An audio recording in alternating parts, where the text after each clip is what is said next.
평생 자식을 위해 살았습니다. 학비 대주고, 결혼 도와주고, 손주 돌봐주고, 나중에 나이 들면 자식들이 돌봐주겠지. 그런 생각으로 살았습니다. 그런데 막상 나이가 드니까 자식들은 바쁩니다. 전화해도 통화가 짧고 만나자고 해도 시간이 안 맞습니다. 명절에나 얼굴 보는 사이가 되었습니다. 섭섭합니다. 내가 이렇게 키웠는데 혹시 이런 말을 자식에게 한 적이 있으신가요? 내가 너 키우느라 얼마나 고생했는데 내가 어렸을 때 내가 얼마나 힘들었는지 아니? 이런 말을 하고 나면 자식들의 표정이 어두워집니다. 대답은 하지만 목소리가 무겁습니다. 그 후로 연락이 더 뜸해집니다. 왜 그럴까요? 많은 노인들이 이렇게 삽니다. 효도를 바라고 기대하고 요구합니다. 그런데 자식들은 점점 멀어집니다. 그래서 더 섭섭해하고 더 불만스러워합니다. 악순환입니다. 하지만 신기한 일이 있습니다. 효도를 바라지 않는 부모는 마음이 편안합니다. 자식이 오든 안 오든 섭섭하지 않습니다. 그리고 그런 부모에게 자식들이 오히려 더 편하게 다가옵니다. 이게 무슨 말일까요?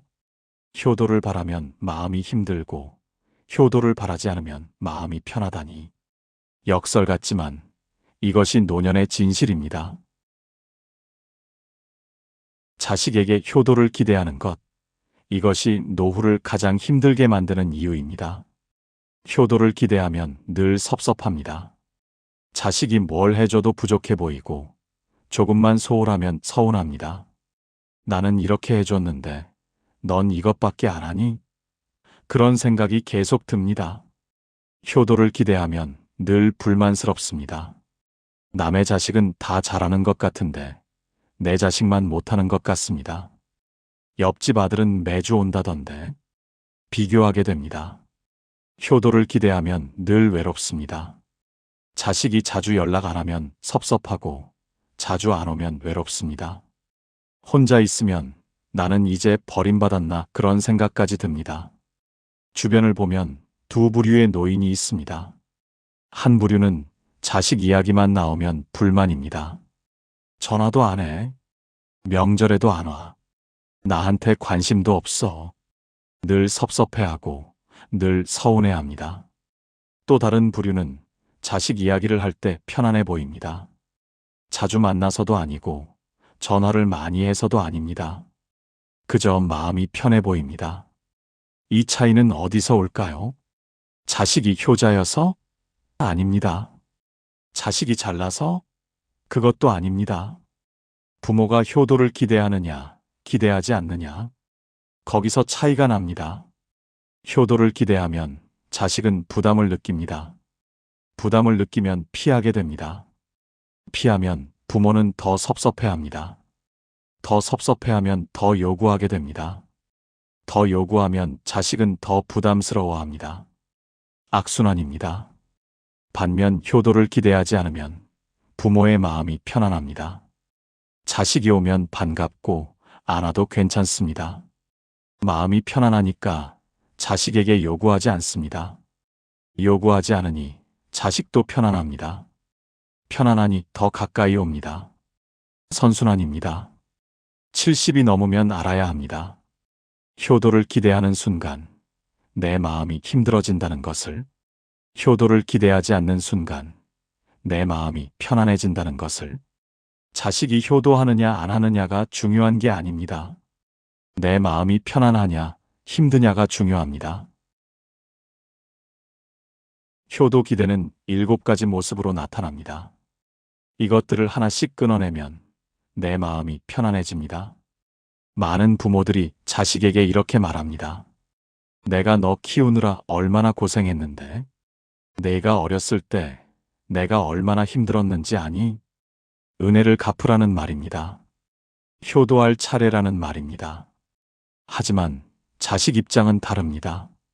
나는 태어나 달라고 한 적 없는데. 그런 생각이 듭니다. 죄책감이 들고 부담스럽고 숨이 막힙니다. 한 아들이 있습니다. 42세입니다. 어머니가 전화할 때마다 말씀하십니다. 내가 너 키우느라 얼마나 고생했는데. 학교 보내느라, 결혼시키느라. 아들은 죄책감이 듭니다. 엄마한테 빚진 것 같아. 그런 생각에 숨이 막힙니다. 그래서 피하게 됩니다. 어머니 전화가 오면 받기 싫습니다. 만나면 또 그 이야기를 들을 것 같아서 어머니는 더 섭섭해합니다. 전화도 안 받네. 내가 어떻게 키웠는데? 악순환입니다. 반면 다른 할아버지가 있습니다. 76세입니다. 딸에게 절대 그런 말을 하지 않습니다. 딸이 가끔 말합니다. 아버지, 제가 뭐 해드릴 게 없을까요? 할아버지가 말합니다. 괜찮아. 내가 잘 사는 게 아버지한테는 가장 큰 효도야. 너 키운 건 아버지가 좋아서 한 거야. 딸이 자주 오지는 않습니다. 바쁘니까요. 하지만 올 때마다 편안합니다. 부담이 없으니까요. 할아버지도 섭섭하지 않습니다. 기대하지 않으니까요. 그래서 관계가 편안합니다. 내가 너 키우느라를 끊어내면 내 마음이 가벼워집니다. 자식에게 빚졌다는 생각이 없으니 효도를 바라지 않게 됩니다. 바라지 않으니 섭섭하지 않습니다. 많은 부모들이 자식을 비교합니다. 옆집 아들은 매주 온다던데. 친구 딸은 용돈도 많이 준다던데. 자식 입장에서는 상처입니다. 나는 부족한 자식인가? 그런 생각이 듭니다. 한 딸이 있습니다. 39세입니다. 어머니가 자주 말씀하십니다. 내 언니는 매달 용돈 50만 원 준다. 너는? 딸은 마음이 아픕니다. 언니만큼 여유가 없습니다. 아이 둘 키우고 주택대출 갚느라 빠듯합니다. 그런데 어머니가 자꾸 비교하면 죄책감이 듭니다. 나는 못난 딸인가? 그런 생각에 어머니를 피하게 됩니다. 어머니는 섭섭해합니다. 왜 연락을 안 하지? 악순환입니다. 반면 다른 할머니가 있습니다. 73세입니다. 두 아들이 있는데 둘 다 형편이 다릅니다. 큰아들은 여유가 있습니다. 용돈도 많이 주고 자주 찾아옵니다. 작은 아들은 형편이 빠듯합니다. 용돈도 적게 주고 자주 못 옵니다. 하지만 할머니는 비교하지 않습니다.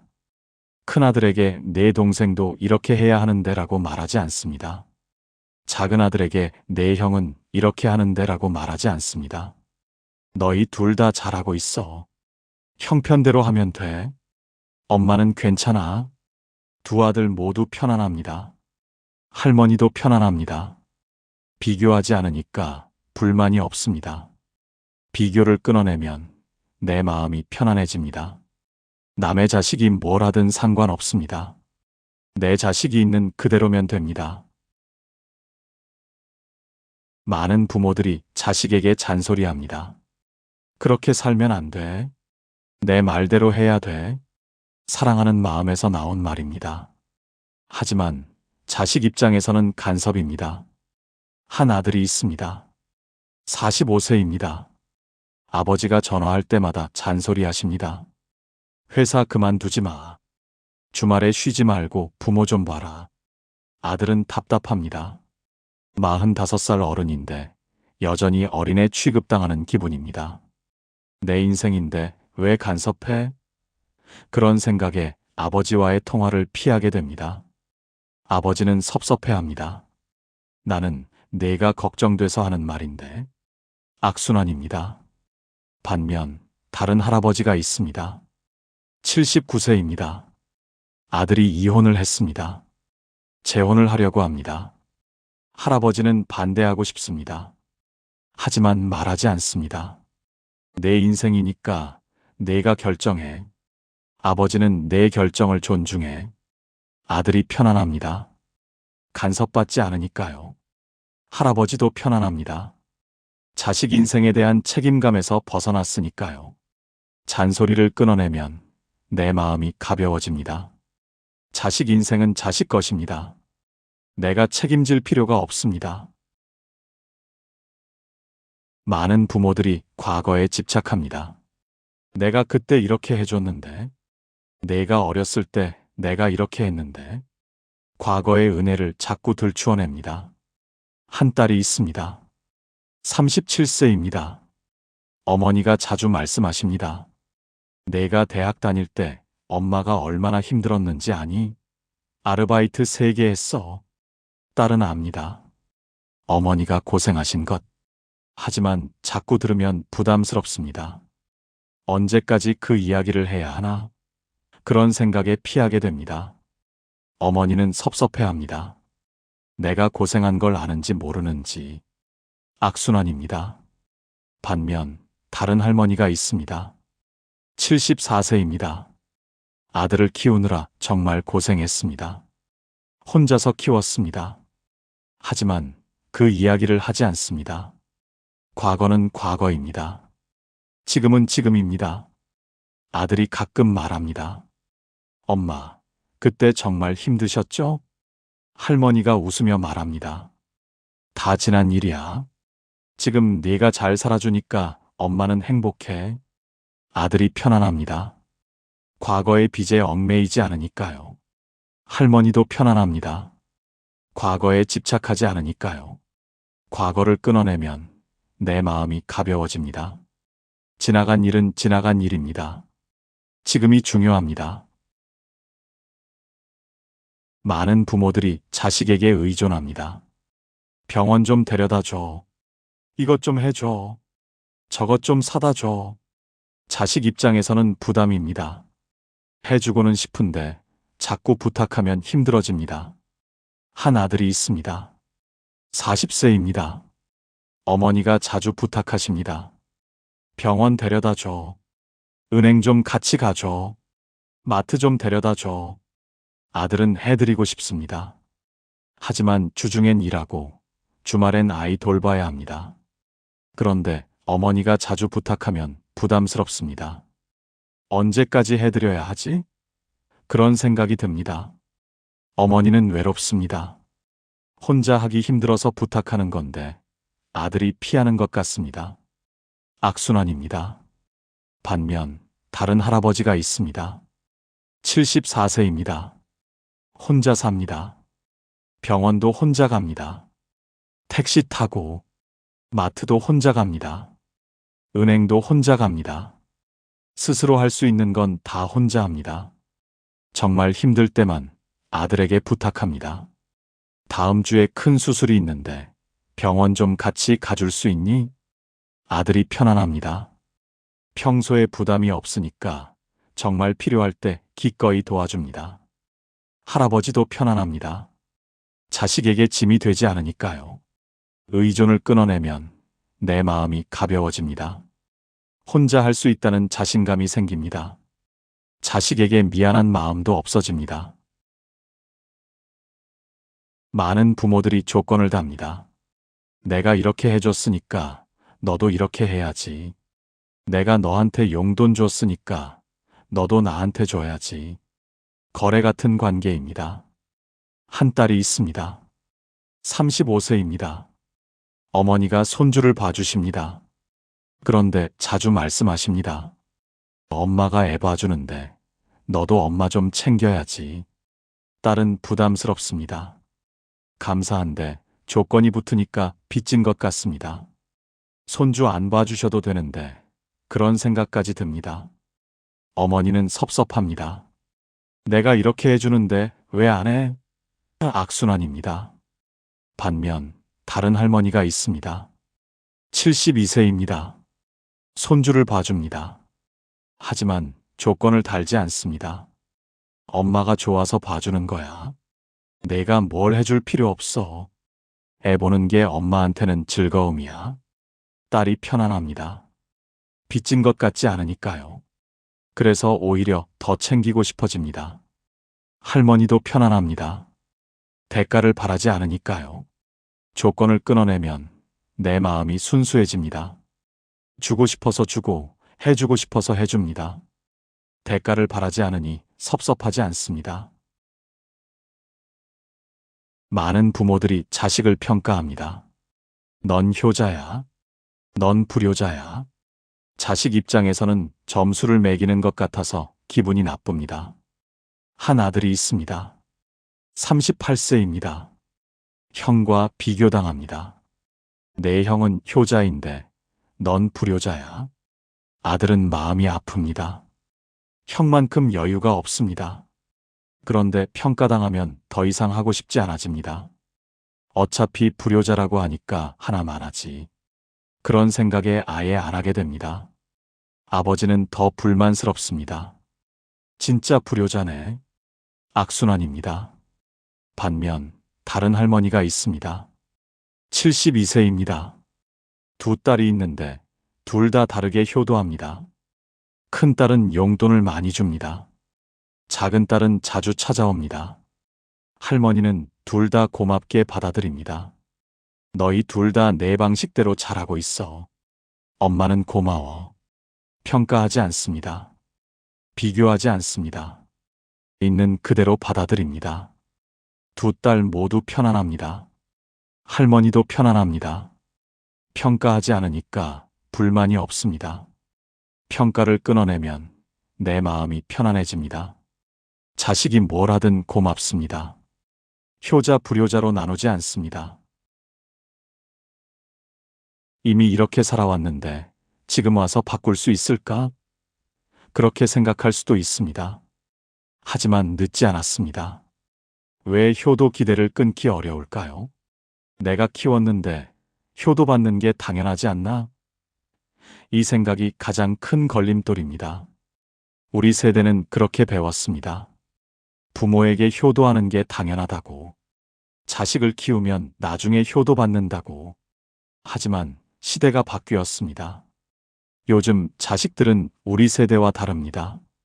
맞벌이하고 아이 키우고 주택대출 갚느라 정신없습니다. 부모를 돌볼 여유가 없습니다. 그렇다고 사랑하지 않는 건 아닙니다. 사랑하지만 부담스러울 뿐입니다. 이걸 이해해야 합니다. 자식이 효도 안 하는 게 아니라 할 여유가 없는 겁니다. 나쁜 자식이 아니라 바쁜 자식입니다. 그리고 더 중요한 건 이겁니다. 효도를 받느냐 안 받느냐가 중요한 게 아니라 내 마음이 편안하냐가 중요합니다.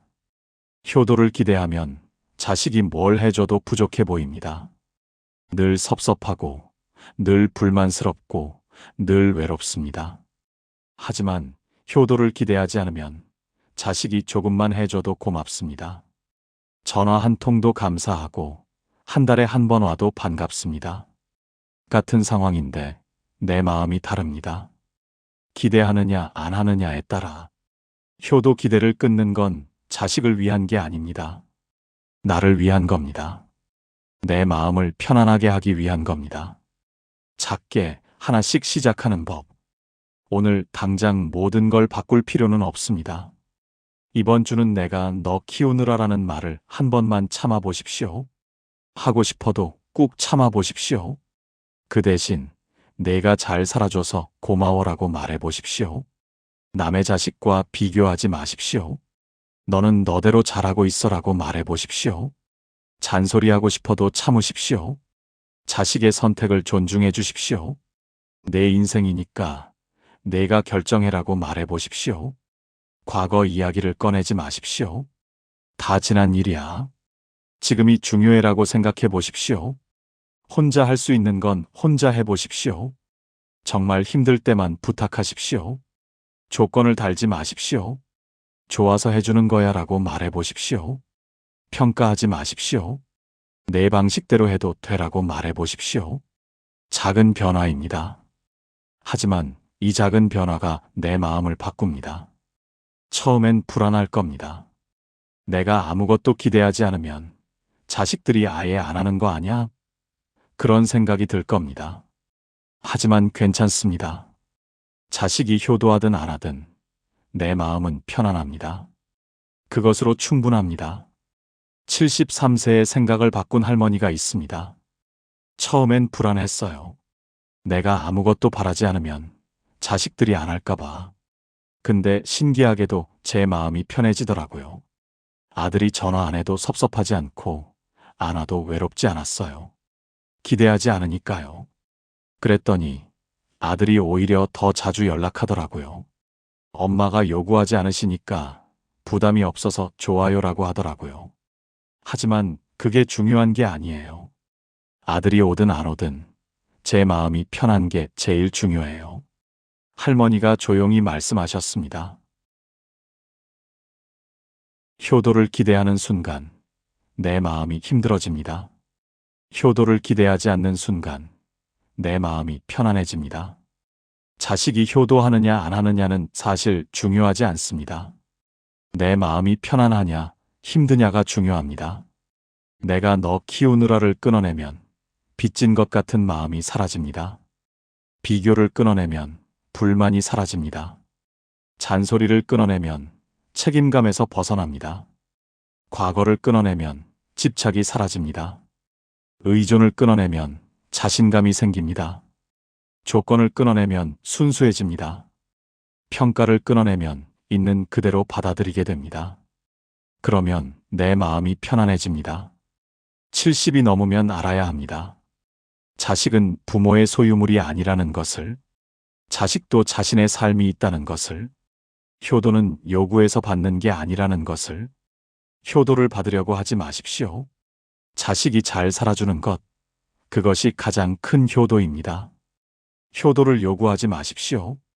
자식이 부담 없이 당신을 찾아오게 하십시오. 효도를 기대하지 마십시오. 자식이 오든 안 오든 당신의 마음이 편안하면 됩니다. 노년의 효도 기대를 끊어내는 것, 그것은 자식을 위한 게 아닙니다. 나를 위한 겁니다. 내 마음을 편안하게 하기 위한 겁니다. 기대를 놓으면 내 마음이 가벼워집니다. 자식이 오면 반갑고 안 와도 괜찮습니다. 그것으로 충분합니다. 오늘 이야기가 조금이라도 도움이 되셨다면 구독 버튼을 눌러주세요. 매주 노후를 편안하게 만드는 이야기를 들려드립니다. 그리고 이 이야기가 필요한 분이 있다면 나눠주세요. 함께 듣고 함께 이야기 나눌 수 있다면 좋겠습니다. 댓글로 여러분의 이야기도 들려주세요. 자식과의 관계에서 어떤 고민을 하고 계신지, 어떻게 지내고 계신지 함께 이야기 나누며 혼자가 아니라는 것을 느꼈으면 합니다. 감사합니다.